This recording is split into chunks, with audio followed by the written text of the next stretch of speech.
ยินดีต้อนรับกลับเข้าสู่ Affirmation Podcast ในเดย์ที่ 4 ค่ะ วันนี้ฉันเปิดใจรับโอกาสใหม่ๆที่เข้ามาในชีวิต ฉันดึงดูดผู้คนที่เห็นคุณค่าในตัวฉัน ผู้คนที่จริงใจสนับสนุนและผลักดันให้ฉันเติบโต ทุกที่ที่ฉันไป ฉันพบกับโอกาสดีๆ และมิตรภาพที่มีพลัง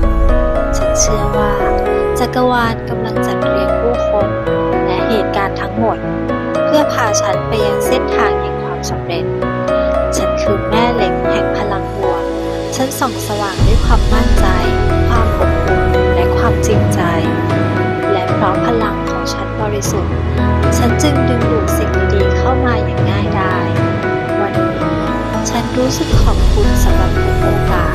ที่กำลังเดินเข้ามา ฉันพร้อมที่จะเติบโต และพร้อมที่จะให้ และพร้อมที่จะรับ